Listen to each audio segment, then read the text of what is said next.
வாங்க யாரா கொண்டக்கடலை போட்ட சாதம் எப்படி செய்யணும்னு பார்ப்போம். வானல் அடுப்பில் வச்சுக்கிறேன். 2 டேபிள் ஸ்பூன் எண்ணெய் ஊற்றிக்கிறேன். 1/2 டீஸ்பூன் பெருஞ்சீரகம் போட்டுக்கிறேன். கொஞ்சம் கருவேப்பிலை போட்டுக்கிறேன். 2 பெரிய சைஸ் வெங்காயத்தை வெட்டி போட்டுக்கிறேன்.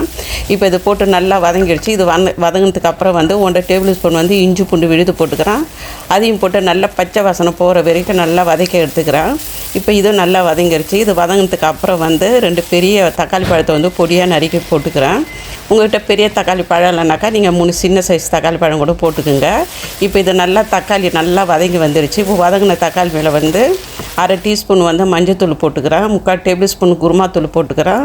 1/2 டேபிள் ஸ்பூன் காஷ்மீரி மிளகாய் போட்டுக்கிறேன். 1/4 டேபிள் ஸ்பூன் ஜீரகத்தூள் போட்டுக்கிறேன். காரம் உங்கள் இஷ்டத்துக்கு போட்டுங்க. கொஞ்சோண்டு உப்பு போட்டுக்கிறேன். உங்கள்கிட்ட குருமாத்தூள் இல்லைனாக்கா நீங்கள் சாதா கொத்தமல்லி தூள் இருக்குதுங்களா, கலந்த தூள், அது கூட போட்டு செய்யுங்க.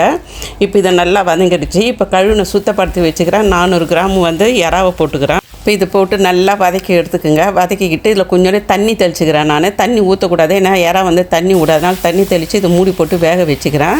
நான் இந்த சாதம் செஞ்சேனாக்கா இறாவை நான் பொடி பொடியாக வெட்டி தான் போடுவேன். இந்த வீடியோக்கோசரம் நான் பெருசாக போட்டுக்கிறேன், அப்படியே போட்டுக்கிறேன். நீங்கள் தேவைப்பட்டாக்கா பொடியாக வெட்டி போடுங்க, அது தான் நல்லாயிருக்கும்.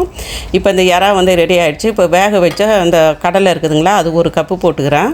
இப்போ உப்பு பத்தல, அதனால் கொஞ்சோண்டு உப்பும் போட்டுக்கிறேன். உப்பும் போட்டு இதை நல்லா கலரி மறுபடியும் வேக வச்சுக்கிறேன். சிறு நல்லா தான் வேக வைக்கணும், அப்போ தான் அந்த காரம் உப்பு எல்லாம் அந்த இறாவுலேயும் அந்த கடலையிலையும் இறங்கும். அதனால தான் சொல்கிறேன். ஒரு 2 தடவை செஞ்சுக்கிறேன். இப்போ 1 டீஸ்பூன் எலுமிச்சப்பழம் ஜூஸ் ஊற்றிக்கிறேன். கொஞ்சோண்டு கொத்தமல்லி கீரை போட்டுக்கிறேன். இதையும் போட்டு நல்லா கிளறி விட்டுக்கின்னு 2 கப்பு அரிசியை நான் உப்பு போட்டு வேக வச்சுக்கிறேன். இப்போ அந்த சாதத்தையும் நான் கொஞ்சம் கொஞ்சமாக போட்டு கிளறிக்கிறேன்.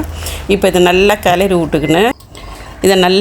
விட்டுக்கின்னு ஒரு 3 சிட்டிகை நான் அந்த கரம் மசாலா தூள் கொஞ்சோண்டு போட்டுக்கிறேன். அது சும்மா வாசனைக்கு போகிறேன். இஷ்டம் இல்லைனாக்கா விட்டுருங்க, ஏன்னா குருமா தூளிலே எல்லாமே இருக்குது.